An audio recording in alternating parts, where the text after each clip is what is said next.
Hey, peace, everybody. How y'all doing? Hey, this is Eliyahu.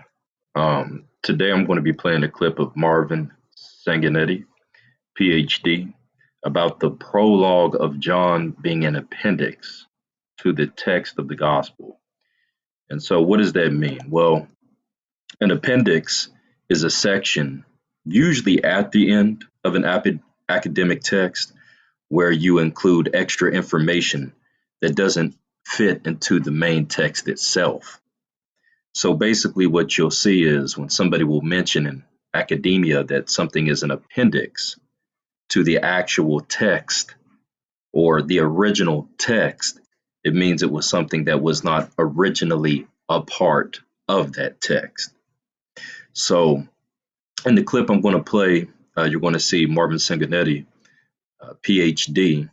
What he's going to do is go forth to give his personal opinion of why he takes the prologue of John as added. And the prologue of John would be John chapter 1, verses 1 through 18,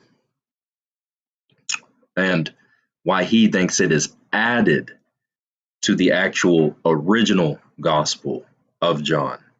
Now, Marvin Sanguinetti, those of you who don't know who he is, he's a PhD, a university lecturer as well.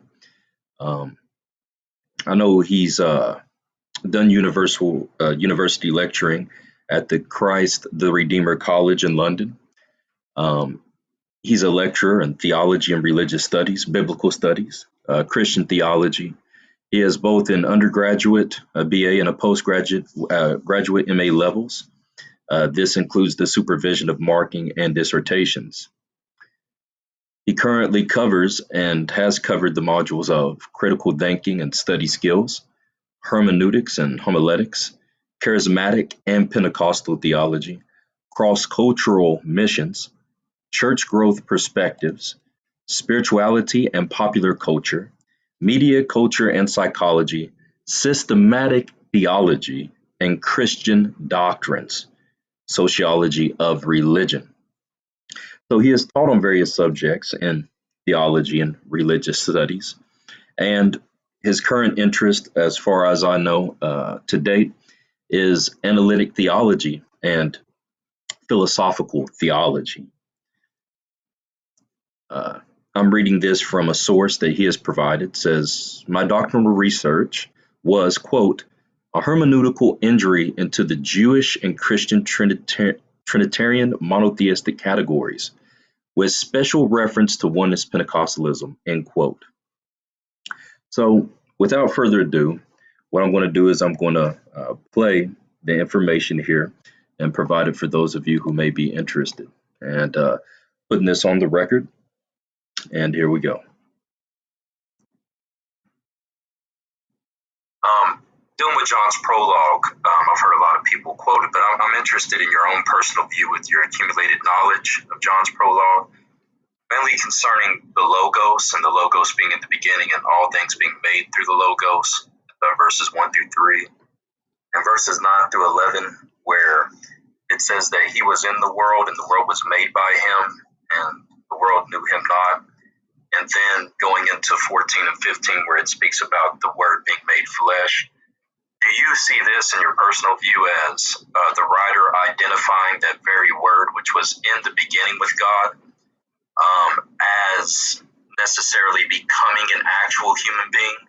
Or in other words, or in another way, do you see that he's actually personifying the word itself and then personifying, and if you will, contrasting that personification with Jesus as a means by which the Father reveals himself and is making himself known, if that makes sense to you. Thank you, Eliyahu. I think I got it right.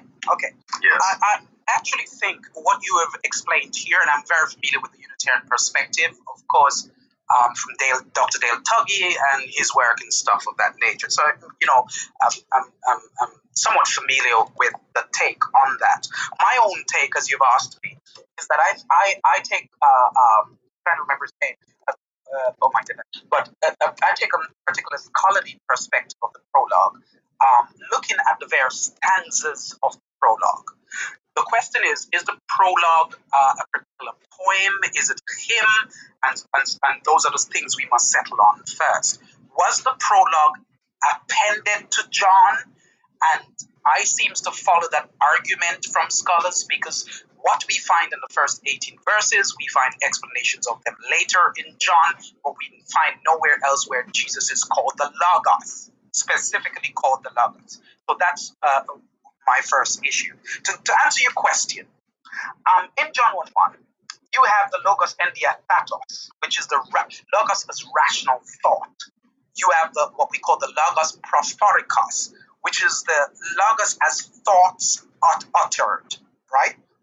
And so when we think about the Logos, which is unexpressed, I see Logos, I don't like to use the term as a plan. I know sometimes Oneness Pentecostal theology, primarily not Unitarian, Oneness Pentecostal theology, we say the word was a plan. I tend to go beyond that. And I see the Logos as God's self-disclosure. The Logos, which was unexpressed, now becoming God's self-disclosure. Second thing, Eliyahu, I hope I am coming to answer your question. I tend to give full details. It's how the prologue is constructed. Are the verses, take for example, after verse number 3, verse number 5, do we think that verse number 6 to verse number 8 is an interruption of the flow of the prologue? Should verse 1 to 5 then move all the way down to verse 14? And so Daniel Boyarin, I'm just referring to him, he thinks that there are some problems with the structure of the prologue, as well as James D.G. Dunn. There are various structures of the prologue. But to answer your question, I think the Logos was incarnated in the person of Jesus Christ. But your view would not necessarily be incongruent either, that the Logos is, you termed it a particular way. I like that. Can you repeat that for me? Right, Eliyahu? I think I get it right. Revealed. The Father revealed. Yeah, so I could say that the Father is revealed through the Son. And again, I understand the Unitarian perspective in terms of revelation, meaning that he is Yahweh's Messiah. And that's fine.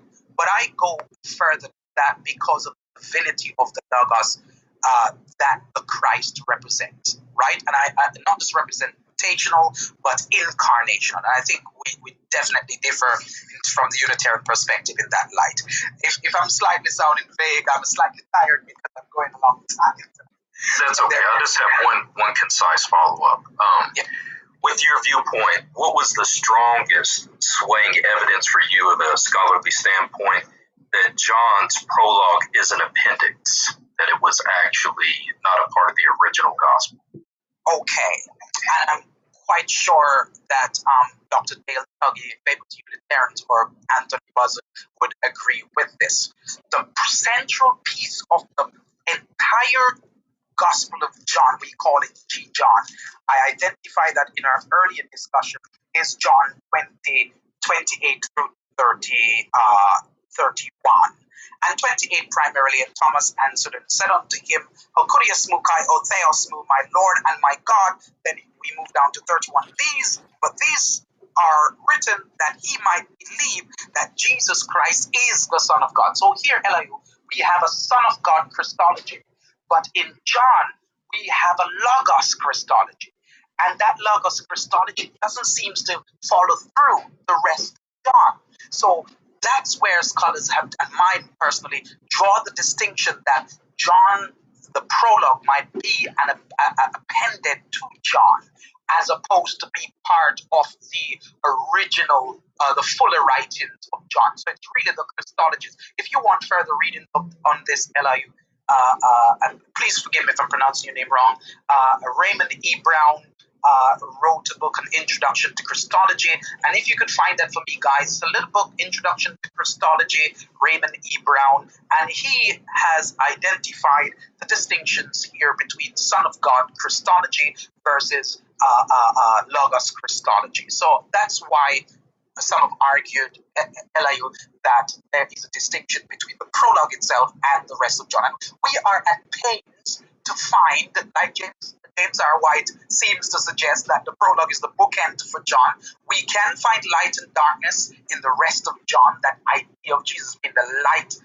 We find other ideas of Jesus being the dwelling place, the tabernacle, the skenu, the tent in other parts of John. But right through John, we are not finding Jesus as Logos in the same sense. You might find the word Logos, but not in the same sense that it is outplayed in John 1:1 and 14 primarily. So I hope that was helpful. Thank you. All right. Hope y'all enjoyed the information. This is Eliyahu signing out. Shalom.